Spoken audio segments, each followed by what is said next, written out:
I think more than any other quarterback that I've seen in my entire life, at least every quarterback that I've had a chance to watch their entire career unfold, Derek Carr has to be the one quarterback where I've seen every single different shred of emotion that there can be.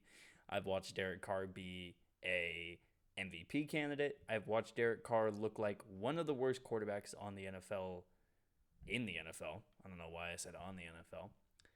I've watched him cry after getting sacked. I've watched a lot of Derek Carr moments where I sometimes step back and wonder about what it actually means for him as a quarterback. And there's been a lot of things lately, especially that have gone against Derek Carr. For one, he didn't look good in the playoffs against the Cincinnati Bengals. Um, I wouldn't say he really looked good throughout this year. I would never really say that, other than that 2015 season where Derek Carr was looking like an MVP candidate. There's not really a single time in his career where I look at Derek Carr and consider him anything more than a maybe above average quarterback. What you also have to realize is the system that he was playing in under John Gruden, which admittedly he did not play through it the whole season this year, and I'm not saying that it was a good system in general, nor am I saying that John Gruden, in all of his mishaps, was ever a good coach for the Las Vegas Raiders the second time around. However, his system was very quarterback friendly in the fact that he was going to complete a high completion percentage every single game. There's not a single game that you can look at in Derek Carr's career with John Gruden where he was considered ever an inaccurate passer. But again, this is due to the fact that he played in a very quarterback friendly system. And even in that, he never looked like a great quarterback this year with 23 touchdowns, 14 interceptions. Now, a lot of things did go against Derek Carr this year. The John Gruden situation, the Henry Ruggs situation, playing in Las Vegas just in general, having the first 17 game season of your career. Like, a lot of things did go against Derek Carr. But now there's going to be no more excuses because in a division where the worst other quarterback that you're going to be facing twice a year is Russell Wilson, not only do you have to be better than what Derek Carr gives you on the field, you have to have a different quarterback than Derek Carr if you're going to try to compete in a division that has Russell Wilson, Justin Herbert, and Patrick Mahomes. Two of those names in which are not only top 5 to top 10 quarterbacks right now, but they are young in their career and are going to see their career unfold for the next 10 to 15 years, being one of the biggest nightmares for Raiders and Broncos fans to come. And even in saying that, Derek Carr could have an incredible season this year. I would almost go as far as to say that what his statistics are going to say at the end of the year are going to suggest that Derek Carr is a top 10 quarterback, bar minimum. And I think that is probably the ceiling for Derek Carr, is probably top 10 quarterback, possible MVP candidate if you really took the time to try to convince me.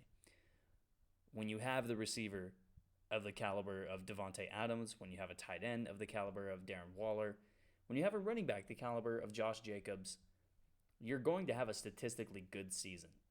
Statistically, Derek Carr has never been an issue, in my opinion. Like I said, he's always had a high completion percentage under John Gruden, and even in the offense after Gruden left.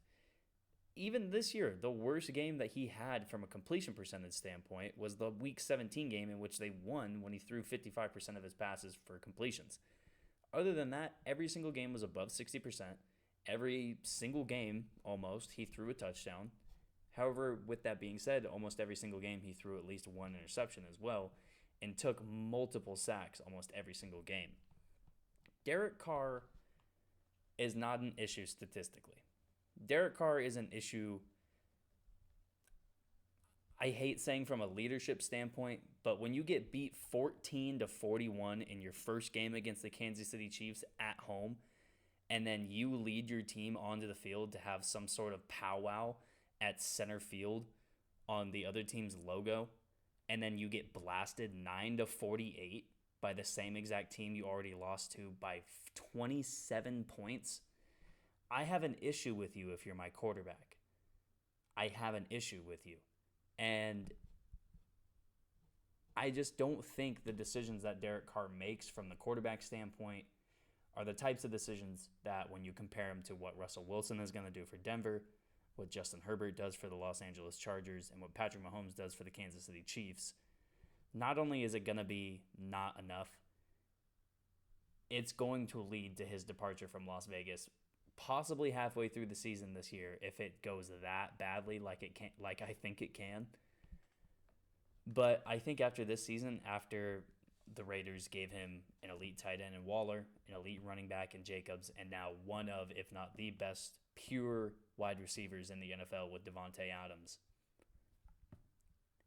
If Derek Carr doesn't even make the playoffs, it's guaranteed that he's gone. But even if he does make the playoffs as the last seed in the wild card, because there's no chance that he's winning the division, there's no chance that the Raiders are winning the division. The best that they could probably do is hope for a 10-7 season. And that is like the slimmest of chances. Because when you look at it, the best you can hope for in his division games is a split. That's the best you can hope for. Like I said, he got blasted. The combined score against the Chiefs last year for the Las Vegas Raiders was 23-85. That's how far behind Derek Carr is from the other quarterbacks in his division. And that's why the Las Vegas Raiders are going to waste another year of being one of the most mediocre teams in the NFL because of their lack of ability to improve at the quarterback position.